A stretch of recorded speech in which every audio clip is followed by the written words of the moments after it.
Hello সবাইকে, কেমন আছো?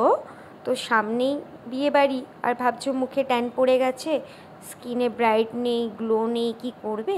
তো চলো, সেই জন্য আমি তোমাদের জন্য আজকে একটা হোম রেমেডি নিয়ে এসেছি। একদম স্কিন গ্লোয়িং আর ব্রাইটনিং হোম রেমেডি।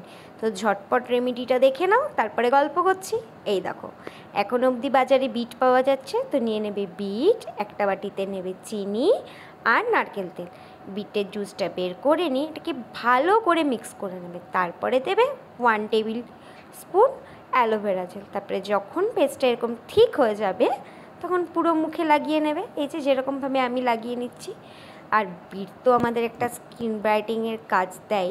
এখনও অবধি যতদিন বাজারে বিট পাওয়া যাচ্ছে ততদিন কিন্তু এটা ঝটপট করে মুখে লাগিয়ে নাও, তাহলে সামনে বিয়েবাড়িতে স্কিনের একটা দারুণ গ্লো দেবে আর তোমাদেরকেও দেখতে খুব ভালো লাগবে। মেকআপ তো সবাই করো, তার মধ্যেও এই রকমভাবে একটা ব্রাইটনিং হোম রেমেডি যদি ট্রাই করো তাহলে তো দেখবে আরও গ্লো দিচ্ছে। এ দেখো, আমি দেখে নিলাম ব্যাপারটা একদম স্টিকি স্টিকি হয়ে গেছে। এরপরে মুখটা ধুয়ে নেব, তার আগে ফেস প্যাকটা বানিয়ে নিই। চলো, নিয়ে নিলাম এখানে চালের গুঁড়ো, বেসন, টক দই আর ওই যে বিটের জুসটা, সেটাও নিয়ে নিলাম। আর আমি একটা ভুল করেছিলাম, যেহেতু এটা গ্রেট করে নিয়েছিলাম, সেটাই এখানে মিশিয়ে নিয়েছি। আর এই দেখো, ওটা করে করে নিয়ে আমি মুখটা ধুয়ে চলে এসেছি। আর দেখতে পাচ্ছি মুখটা কতটা ক্লিন হয়ে গেছে। আর দাঁড়াও, আগে চুলটা বেঁধে নিই, নাহলে চুলটা খুব সমস্যা করে। এই দেখো, এবারে পুরো ফেস প্যাকটা মুখে মেখে নেব। তোমরা এই বিটটা যদি মিক্সিতে পেস্ট করো তাহলে পুরোটাই দিয়ে দিও। আর আমাদের তো চালের গুঁড়ো একটা স্ক্রাবারের কাজ করে, সেটা দিয়ে দিলাম। তারপরে দেখে নেই বেসনও একটা ক্লিনজিংয়ের কাজ করে, দইও।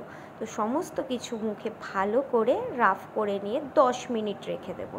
10 মিনিট পর মুখটা যখন এরকম ড্রাই ড্রাই হয়ে যাবে, হালকা হাতে রাফ করে তুলে নিলেই হয়ে যাবে। এই দেখো, মুখটা দেখতে পেলে কতটা ক্লিন হয়ে গেছে। একটু লাইটটা কম আছে বলে তোমাদের হয়তো একটু কালো কালো লাগছিল, কিন্তু আমার মুখটা প্রচুর ট্যান ছিল, কিছুটা অন্তত ক্লিন হয়েছে। তারপরে আমি যেহেতু এটা রাতে করেছি তাই একটা অয়েল ম্যাসাজ করে নিয়েছি। তোমাদের যদি ভিডিওটা ভালো লাগে অবশ্যই কিন্তু আমার চ্যানেলটাতে একটা লাইক, একটা কমেন্ট আর সাবস্ক্রাইব করে যেতে ভুলো না। সবাইকে টাটা।